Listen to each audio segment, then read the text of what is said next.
Continuamos aquí por Pasaron Cosas, que está saliendo por Caras y Caretas TV, por todas sus plataformas. Ya está con nosotros Sol Maneiro, diputada del Frente Amplio por Montevideo, diputada por el MPP, la lista 609. Bueno, fue militante sindical, ahora vamos a hablar un poquito de todo eso.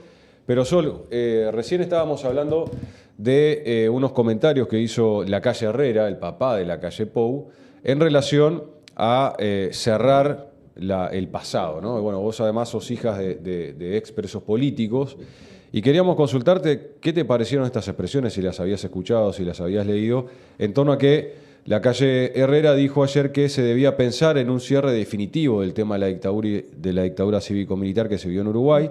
Lamentablemente, desde la ley de caducidad no se ha cerrado, los plebiscitos no han sido respetados. Me parece que tenemos que pensar en un cierre definitivo porque si no, esto va a quedar ahí como una herida ulcerada que puede provocar unos daños malos, dijo Lacalle Herrera.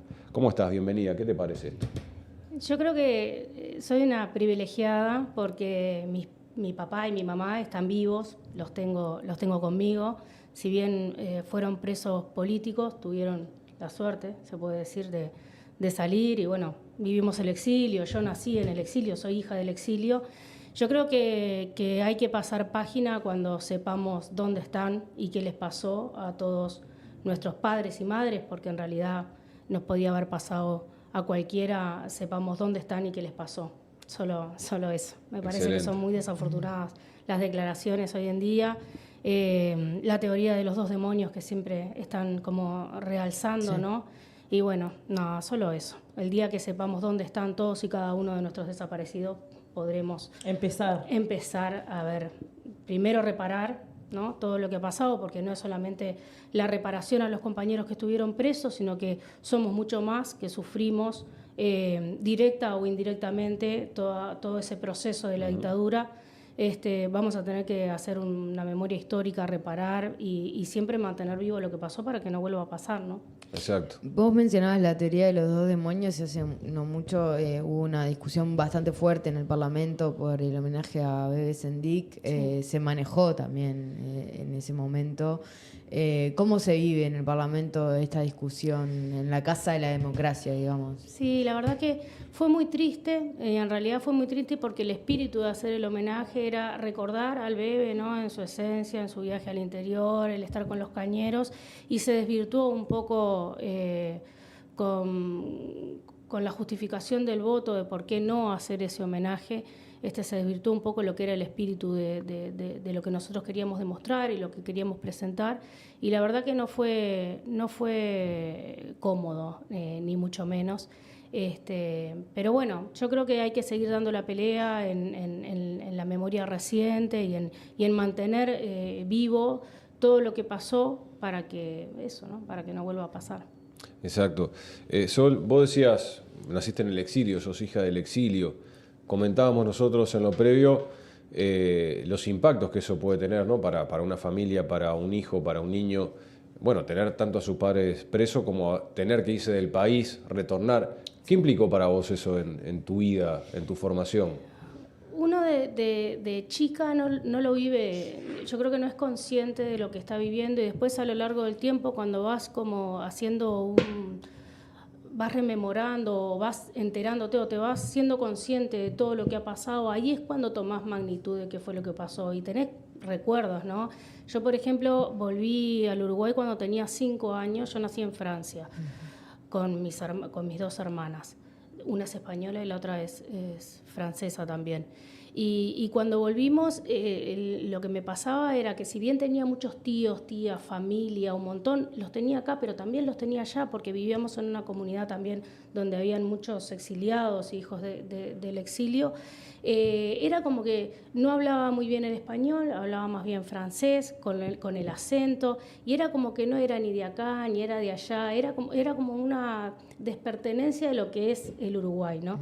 Después, con el tiempo, claro, yo después me crié, hice la escuela acá a partir de primero de escuela y eso, y empezás como a sentirte uruguaya, ¿no? Un 100%, pero la primera infancia, la primera llegada era como que vos no eras uruguayo. y con todo lo que eso conlleva, ¿no? Y después, bueno, después vas como, con años de terapia, vas como más o menos Claro. apropiándote y conociendo y explicando y entendiendo también todo ese proceso, pero es bravo. ¿En qué año volvieron tus papás a Uruguay? En el 87. ¿Y por qué quisieron volver? No, ellos pudieron volver. Ajá. Mi papá es español, entonces él cae preso en el 68 con 18 años y sale en el 80 con 30 años.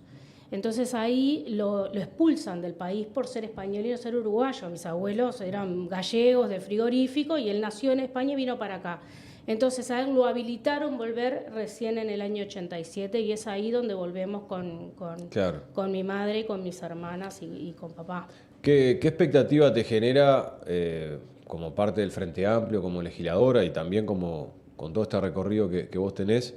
El hecho que fue simbólico, pero representa algo más tal vez que un simbolismo, que, bueno, Yamandu Orsi, Carolina Cose, bajaran de su recorrido rumbo a la Plaza Independencia el 1 de marzo a saludar directamente a madres y familiares que estaban allí al costado de la calle Libertador. Yo creo que es una señal, ¿no? Y además es un acto de homenajearlos a ellos también, ¿no? De que ellos son parte viva y activa de estos 40 años de democracia. Lo mismo que la ministra de Defensa cuando asume como ministra, diga también ahí ante todo el ejército que tenemos que saber dónde están los desaparecidos y las desaparecidas, ¿no? Me parece que son señales claras de por dónde va a ir este gobierno, de realmente llegar a la verdad para que haya justicia.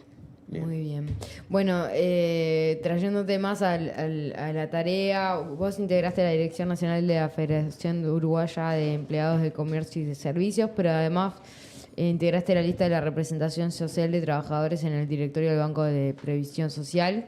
Te queríamos preguntar cómo ves el anuncio del diálogo de la creación de la Comisión Sectorial de Protección y Seguridad Social que planteó el presidente Orsi, cómo lo estás viendo y cómo se vive de adentro de la Cámara de Representantes. Se vive con mucha expectativa, ¿no? Yo en lo personal vengo trabajando ya hace bastantes años la seguridad social, desde que en el 2021 empecé, ¿no? con la representación social, el equipo de representación de los trabajadores, tarea que estuve hasta que asumí como diputada.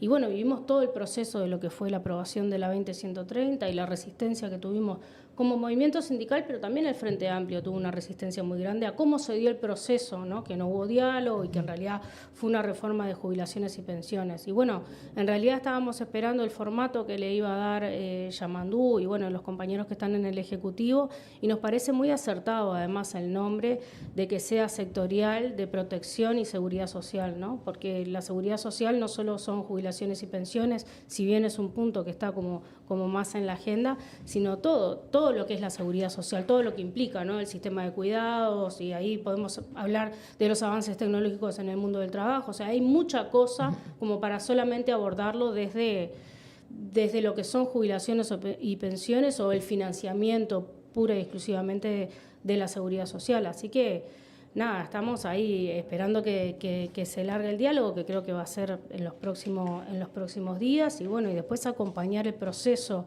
de diálogo para llegar a un proyecto que sea realmente una reforma integral. Uh-huh. Ahí está.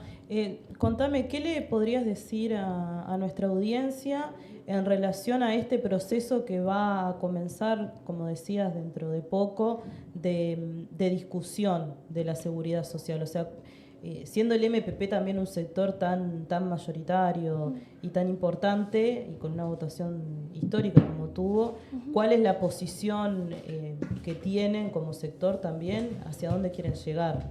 Sí, nosotros en realidad venimos en una discusión bastante homogénea en lo que es el Frente Amplio. Lo discutimos en el Congreso del Frente Amplio, ahí sacamos las bases programáticas para el diálogo de seguridad social. Entonces, en eso creo que no tanto como MPP, sino que nos vamos como a alinear al programa del Frente Amplio. En eso creo que estamos todos bastante alineados, ¿no? O por lo menos tenemos como la fila india atrás del programa del Frente Amplio.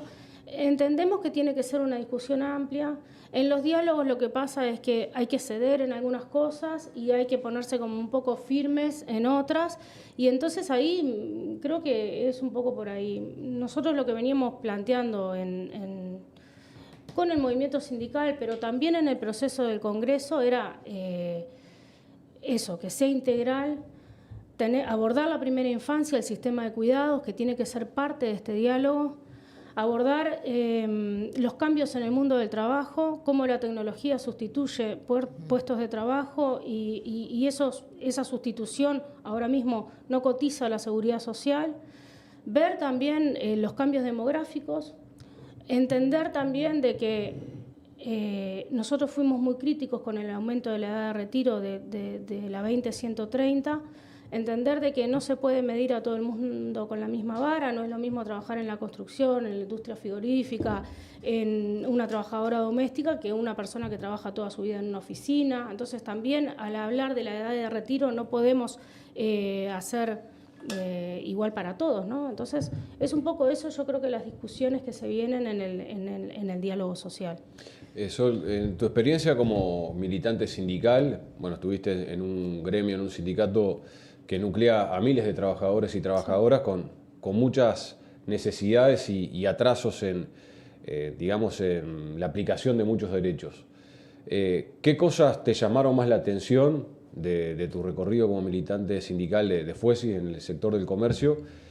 ¿Y qué cosas vos podés llegar a plantear en la Comisión de Legislación del Trabajo para mejorar un poco esas situaciones que todavía siguen siendo un poco o bastante injustas?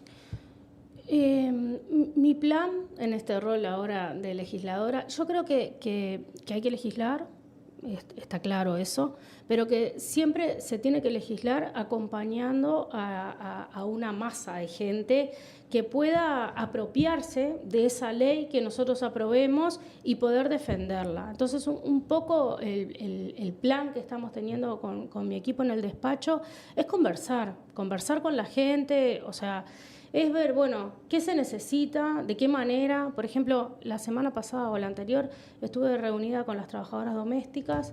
Ellas plantean de que hay una ley de trabajo doméstico que se aprobó hace unos años y que eso ayudó mucho a regularizar el sector, pero que, por ejemplo, esa ley no tiene categorización. Entonces, por ejemplo, gana lo mismo una trabajadora doméstica que limpia, a una que limpia y cocina, a una que limpia, cocina y cuida niños, o a una que limpia, cocina, cuida niños y además se queda a dormir en la casa, ¿no? Con cama, como le llaman esas, ¿no? Entonces, esa categorización, ellas dijeron que en el Consejo de Salario lo intentaron meter varias veces y que no hay acuerdo con la Liga de Amas de Casa, que es como la patronal de las trabajadoras domésticas, para categorizar y, bueno, y empezar como a diferenciar. Eso es algo que yo creo que está pasando, que pasa con los sectores que son más complejos de organizar, ¿no? Porque son casi que están solos ante la patronal, o la negociación es un poco más, por más de que haya sindicatos, un poco más personal. Entonces está como costando un poco eso. Y después está las diferencias que hay entre un sector y otro, ¿no? Yo creo que lo que hay que hacer es conversar, es abrir las puertas de los despachos, conversar con los colectivos, tanto sindicales o de trabajadores que se junten y ver cómo podemos avanzar en derechos, pero que tiene que ser en conjunto. No puede ser aislado en el Parlamento y después cuando vos lo llevás a la vida de los hechos es inviable. ¿Se entiende? Un poco, eso es un poco el plan y un poco la idea que tenemos como equipo. Sol, estás en la Comisión de Innovación, Ciencia y Tecnología también. Y te quería preguntar, bueno, cómo es una comisión especial, capaz que todavía no se ha reunido, pero en este sentido han habido ataques de ciberseguridad múltiples. Vos también hablabas de la sustitución de trabajadores por tecnología. ¿En qué líneas pensás trabajar en estas líneas o en qué líneas piensan trabajar en la Comisión de Innovación, Ciencia y Tecnología? Sí, todavía no se instalaron. Yo creo que la semana que viene se van a instalar las comisiones especiales en la integración. Esto es como medio porque todavía no está votada, sí, no, primicia, está votada la integración. Y sí, un poco la idea mía, como vengo trabajando temas de seguridad social y en el equipo de representación, e incluso en el movimiento sindical, incluso si tiene el sindicato de informáticos y eso, venimos trabajando un poco los avances tecnológicos. La idea es enlazar un poco, ¿no?, la Comisión de Legislación Laboral con la Ciencia, Innovación y Tecnología, porque me parece que son dos comisiones que hoy en día van muy de la mano, ¿no? Estuvimos visitando la planta de UPM la semana pasada. Y asusta, ¿no? Asusta la nueva planta, la que se inauguró en 2022. Asusta un poco, ¿no? Entrar ahí y ver cómo visitabas la planta, la recorrías y no había un trabajador. Era todo sistematizado, todo tecnológico, todo... O sea, la mayor cantidad de trabajadores que vimos estaban en una sala llena de computadoras. Claro. Y entonces es algo que uno no puede ir en contra de eso. O sea, eso se viene y a mí siempre...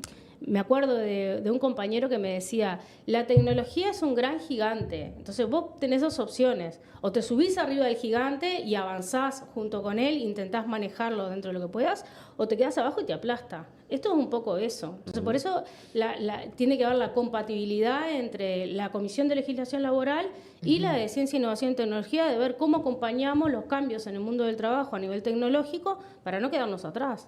Exacto, creo que ahí es una de las claves, ¿no? Porque, bueno, hay muchas áreas. Sí.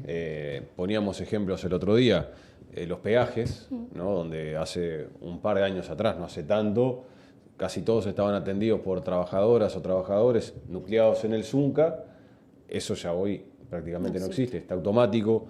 Los supermercados es un área también donde se visualiza con claridad, ¿no? De repente antes tenías, por decirte algo, en un gran supermercado 15 cajas con personas detrás de esa caja, hoy tenés 2 o 3 o 4, digamos, que se manejan solas. O los call centers y los chatbots. Los call centers, los chatbots, en fin. Los tótem en los edificios, que a mí me impresiona todavía. Salado. Pasar por la puerta de un edificio y ver una pantalla girando una persona ahí atrás de una pantalla. Y que está manejando bien. 5 portales más a la vez, ¿no? Y al mismo tiempo. Entonces, todo eso representa un desafío muy grande. Las estaciones de servicio, ¿no? Que acá en Uruguay todavía no ha llegado, pero hay muchos países en el mundo que vos te bajás, y te pones vos. Pasás la tarjetita y pasás vos. Sí. Entonces, ese desafío es un desafío muy interesante. Y vos decías, bueno, la tecnología es un gigante que o te subís encima o te aplasta. ¿Cómo desarrollar un plan, digamos, de reconversión laboral? ¿No? Esa va a ser alguna de las áreas que ustedes van a trabajar, a impulsar para que esa gente que hoy inevitablemente se va a quedar sin su puesto de trabajo por el desarrollo de la tecnología, tenga al mismo tiempo un espacio en donde poder, bueno, sostenerse y desenvolverse desde el punto de vista laboral. Yo creo que hay varios procesos de discusión con esto. Nosotros el lunes, creo que fue, o martes, ya no sé en qué día vivo, pero nos reunimos con el ministro de Trabajo y bueno, y un poco dentro de esa discusión también está la reducción de la jornada laboral. Claro. Yo creo que son procesos que se tienen que dar, hay que dar la discusión. Se tiene que conversar mucho, porque lo que no podés generar es que la reducción de la jornada laboral haga que vos, en lugar de trabajar 8 horas, trabajes 12 o trabajes 14. Entonces, tiene que haber un proceso de reducción de la jornada laboral, pero también tiene que haber un espacio de estudio y de reconversión. Porque estamos ahora, ¿no?, en el mundo del trabajo, estamos en una etapa en la cual no es como antes, que vos estudiabas mecánica, terminabas de estudiar, eras mecánico y ya está, y ahí trabajabas toda tu vida de mecánico y ahí te quedabas. Ahora lo que nos obliga es estar constantemente formándonos en todas las áreas, ¿no? No solamente el mecánico es como un ejemplo bastante básico, ¿no? Pero en todas las áreas de la salud, en la construcción, en todas las áreas tenés que ir formándote constantemente para no quedarte atrás y para poder avanzar en el mundo del trabajo y como desarrollo personal también. Entonces yo creo que tenemos que darle tiempo a los procesos, ¿no?, para entender de que tiene que haber una reconversión, tiene que haber una formación, pero también tenemos que ver esa gente que queda rezagada, ¿no?, porque te cambian el peaje por una máquina, y esa gente que toda la vida trabajó ahí, y digo esto como puede ser la industria frigorífica, en diferentes industrias, tiene que haber ver el tema de cómo reconvertir la gente y cómo adaptarse a los nuevos puestos de trabajo en las diferentes franjas etarias, porque si no lo que nos pasa es que la gente que es un poco más mayor se queda atrás y va abriendo la brecha. Entonces, yo creo que es todo un proceso, pero hay que empezar a dar la discusión y darle tiempo a los procesos para que eso vaya avanzando. Muy bien, hablábamos con Sol Maneiro, diputada del MPP por el Frente Amplio por Montevideo, ¿no? Sí. ¿Estoy bien? Y la verdad que ha sido un placer conversar contigo. Gracias por estar acá en la mesa de Pasaron Cosas. Y bueno, cuando quieras, están los micrófonos abiertos. Bueno, muchas gracias Muchísimas a ustedes gracias. y a las órdenes. Muy bien, vamos a la pausa. Volvemos enseguida ya con el tramo final de este viernes 28 de marzo. Vamos a la pausa. Bien despierto.